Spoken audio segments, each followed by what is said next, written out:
Welcome back and thanks for staying with us. Joining us in the studio is the Managing Director of the Nigerian Railway Corporation, Dr. Kayode Opeifa.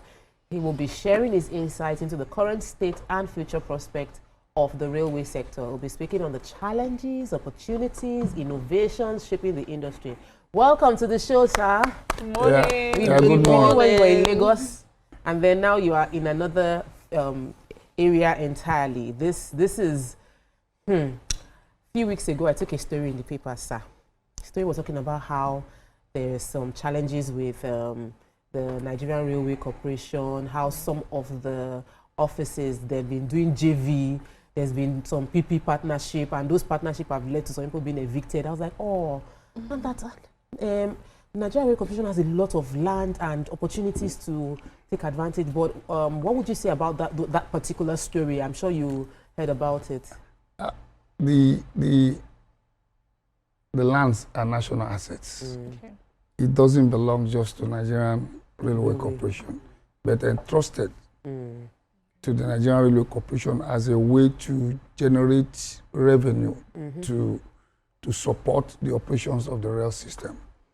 And that is an international practice to create assets for rail corporation. That's one. Two, on the issue of individuals taking advantage, yes, they will take advantage if these resources are not properly protected, and if there are staff doing it the wrong way, we discipline them. For members of the public, let me deviate even from land to other assets. You know, those rail tracks are also national assets, and some people are ripping it off, and they call it scrap. They are not scrap. They are national assets belonging to every Nigerian. They are national assets entrusted into the hands of the Nigerian Railway Corporation management to use for the benefit of every Nigerian. So they are not scraps. People go to our tracks and take it out saying there's not been trained for running on it for years, and they sell it. And you have companies who also induce people to go and remove it. You also have individuals. You have our staff. You have members of the security organizations too, who are supposed to put. In fact, there are times when they are caught. Maybe they caught them with 3 trailers, and by the time we want to recover, we are only able to recover 2.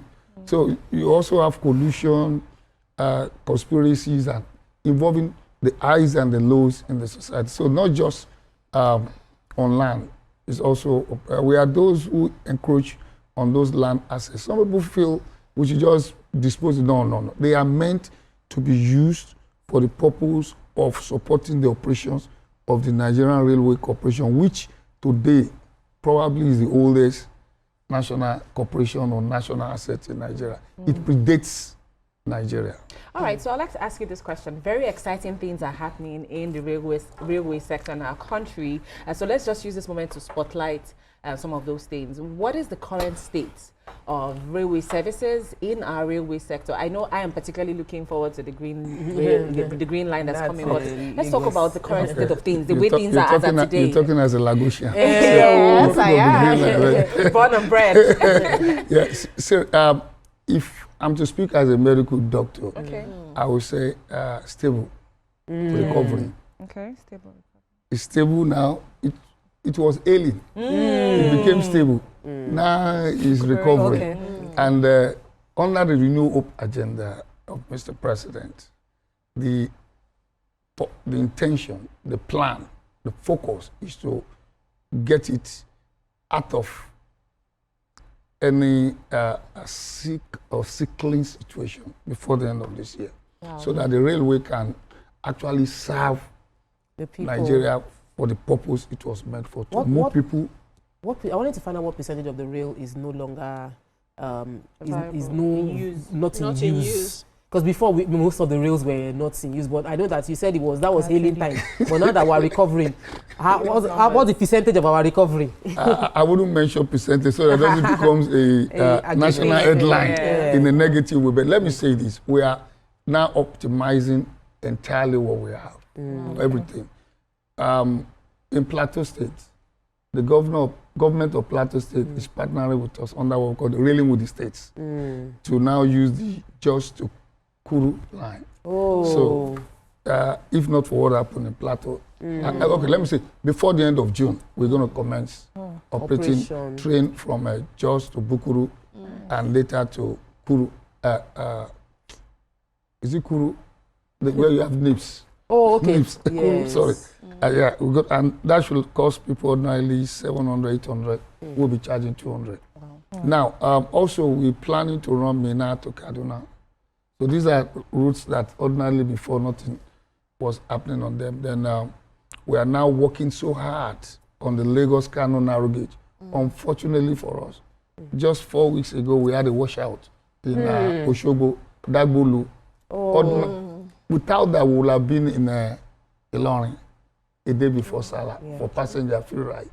We would have been in Minna for free ride. Mokwa, where you had the soul of the departed, rest in peace, where we had the terrible flooding. We did a test run on May 24th.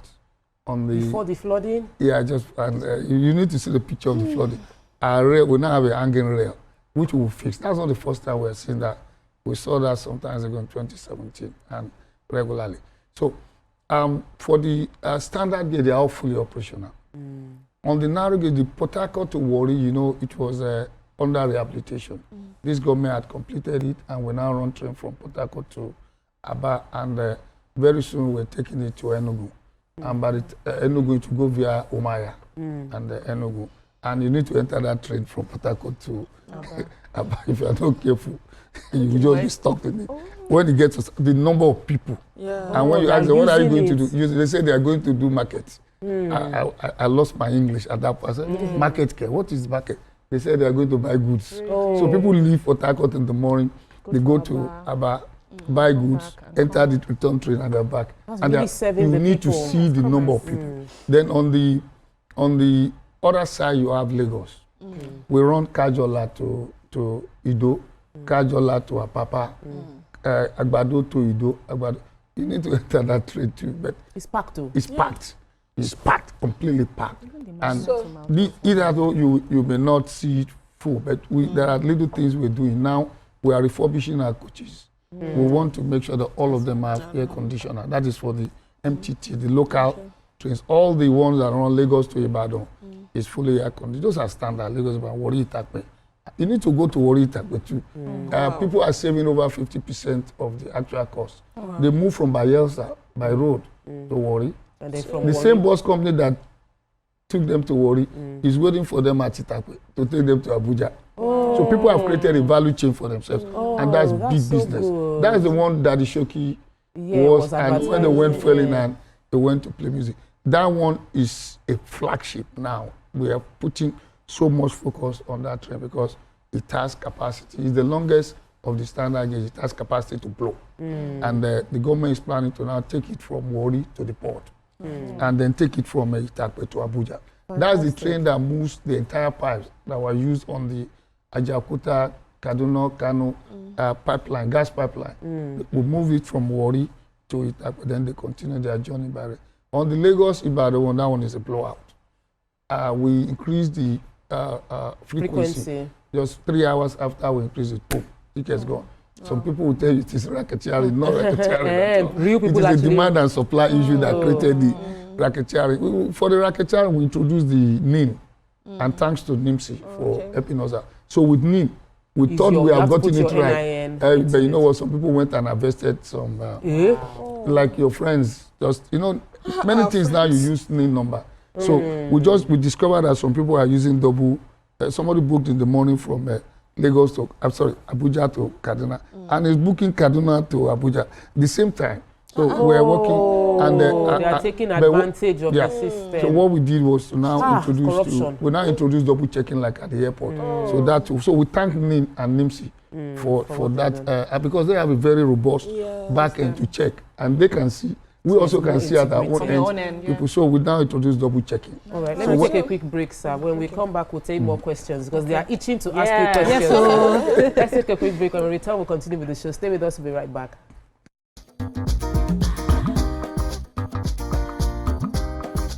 Stay tuned. Your View will be right back.